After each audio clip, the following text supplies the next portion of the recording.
Today's project is a double walled thermo cup.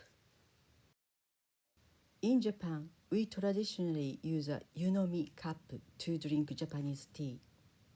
The Yunomi cup doesn't have a handle like a mug, so the heat of the hot tea through the cup's wall makes holding the cup difficult. We have a particular way to hold the Yunomi with two hands, which looks elegant.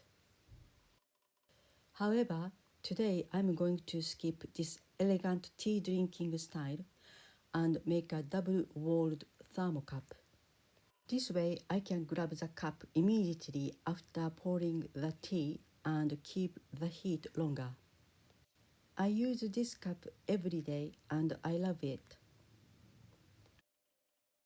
Let's get started.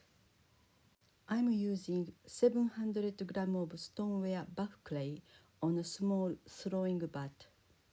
This 6 mm MDF bat is secured to the wheel using a thin layer of clay. To create the double wall, I prepare the clay slightly harder than usual, so the first step of centering requires a bit more power. My arms are both heavily anchored on the splash pan to gain stability. When I throw directly on a wheel, I can apply stronger pressure from the side to stabilize the bottom clay. However, when using the throwing bat, the pressure from the side can cause the entire setup to shift. This requires me to adjust the point of pressure and their directions. My left hand is also working hard to maintain balance, so the bat stays in the same position.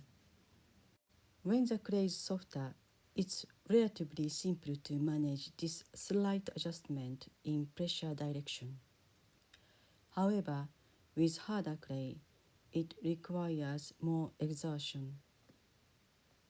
For those attempting this cup making process for the first time, it might be advisable to directly throw it on the wheel.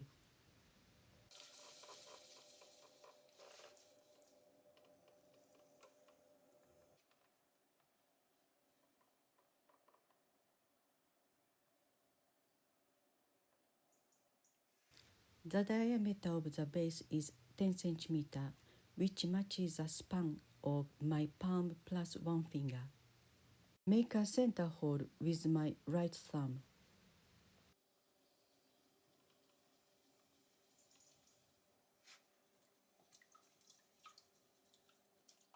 Maintaining the bottom thickness at around 5 mm, then gradually slide the thumb outward. At this point, I switch to using my middle finger to perform the same action. My thumb isn't robust enough to consistently repeat this motion. If you find using your thumb comfortable, there is no need to switch fingers. I use a wooden rib to compress the bottom. This step ensures a smooth, even surface and prevents the occurrence of an S-crack. I'm making the top flat, as this will make the next step easier. Using a wooden modeling tool, I can create a groove in the center of the clay wall. Alternatively, you can utilize takeaway chopsticks for this purpose. I'm now going to carve into the middle of the wall. Position the tool at 3 o'clock. Push the tool directly downward. You will start to notice a double wall forming. At this point, my focus is on the inside wall. I want to keep it as straight as possible. The outside wall can open a bit, but as long as my tool is maintaining the right position, this is acceptable. Maintaining the same 5 mm thickness for the bottom, just as on the inside. Now a small challenge comes in, pulling the inside wall. I wet the wall generously. I use my right middle finger to reach down to the bottom, creating a hook shape. Then I employ the standard pulling technique to draw the clay upwards as usual. This time, I'm holding my right hand in a more vertical position to facilitate the pulling process. My left index finger is placed on the outside of the wall to provide support and keep it straight.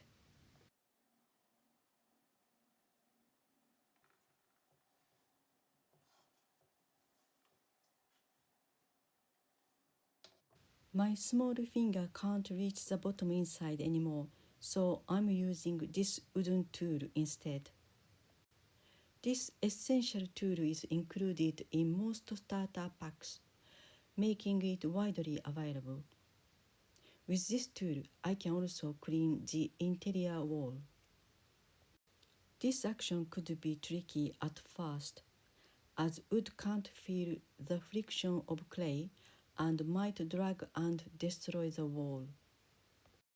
At the start, make sure to use an ample amount of water and avoid excessive stretching of the clay. If needed, you can trim the wall later during the process. Now it's time for the outside wall. Let's straighten the wall again. The pulling technique is the same as when making a usual cylinder. My right ring finger is pressing the bottom of the wall, and the rest of my fingers are firmly attached to this finger to create a single tool. My left middle finger should form a distinct hook shape. Now my finger can't reach the bottom. Again I use this wooden tool.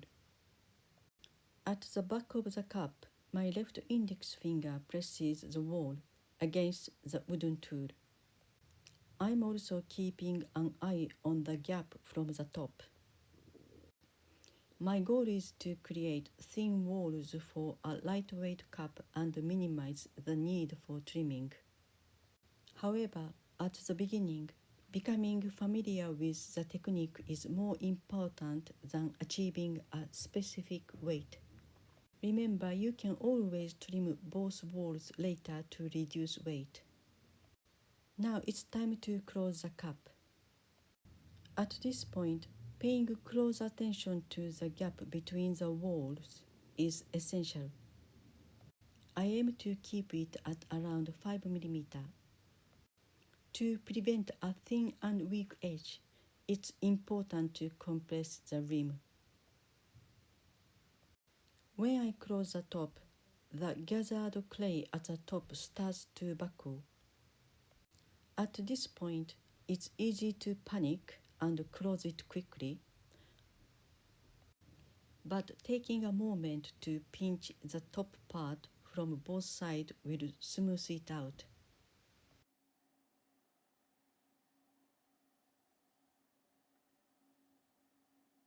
At this point, the walls are joined together, and the trapped air inside maintains the shape.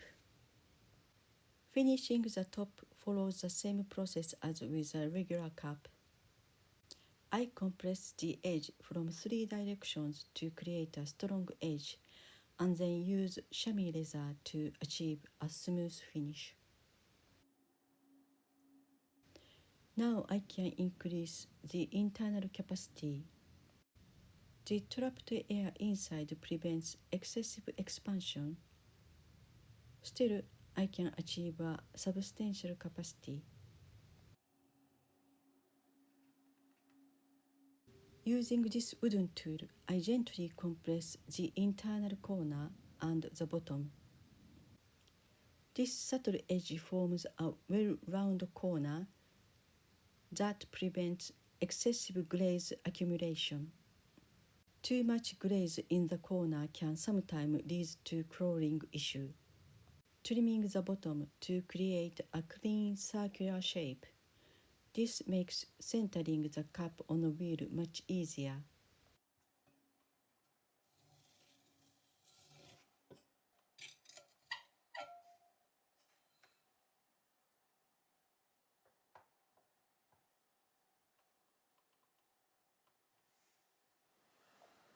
I'm going to drain the water trapped between the walls. This is a cross-section of the cup. The bottom of the air pocket is about 1 centimeter above the cup bottom, and I create a small drainage hole there. I start by making a vent hole followed by a drain hole located 1 centimeter above the bottom.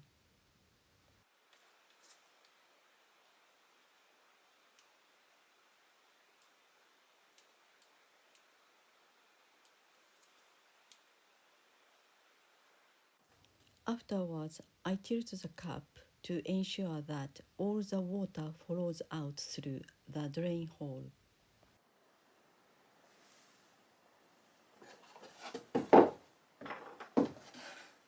The small vent hole can be closed due to pressure, so I make sure to puncture it again. When the hole is sealed, trapped air can become problematic. During the drying process, as the clay shrinks, trapped air can cause cracking. This illustrates the difference between a single-walled cup and a double-walled cup. I pour boiled water into both cups.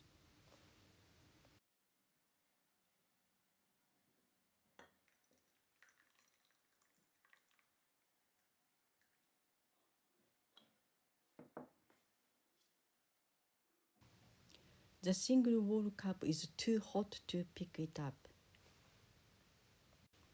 In contrast, the double-walled cup is still not even warm.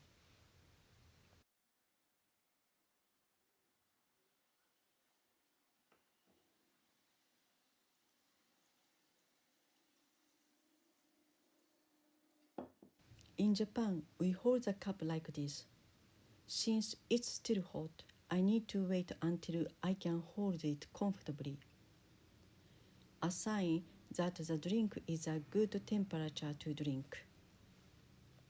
With the double wall cup, I can hold it immediately after pouring a hot drink. Then I can take it to another room and also keep the temperature longer.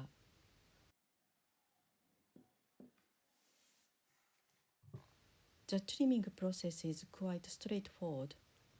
I moisten the bottom of the cup and attach it to the wheel using a skimmed clay.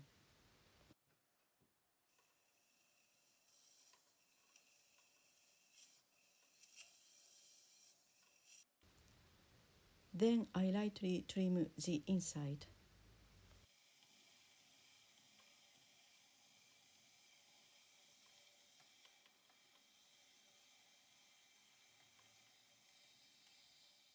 The question is, how much should I trim? I have a cross-section example to demonstrate. The joint part is quite thick.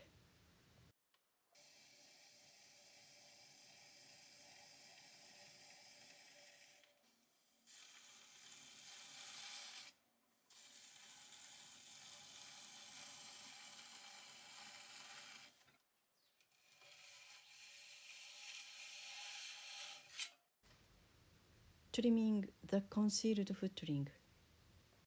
After centering, I secure the cup with 3 pieces of clay. I start by trimming the bottom corner. Then the rest of the part can be trimmed by another 1 millimeter. I use this silver disc to stabilize the cup. The disc consists of 2 parts with a bearing in between. The bottom disc spins with the cup, while the top one remains stationary under my fingers. This enables me to trim many pots without hurting my fingers.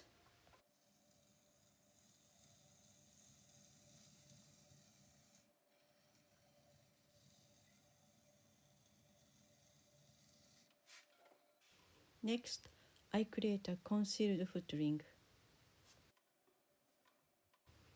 I take a corner off. This not only serves a good ending point for glazing, but also helps prevent chipping in the corner. I trim the circles first, then trim the circles' peaks to avoid creating waves in the flat trimming surface.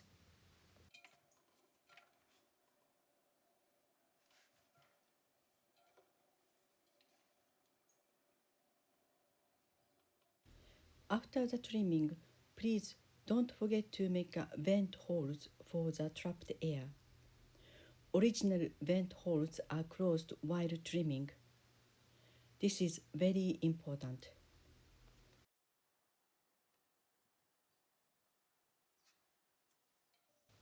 Finally, I polish the bottom using a wooden tool. This action makes the surface smoother and compresses it. This is how I make a double walled thermo cup. Thank you for watching. I look forward to hearing about your successful experience.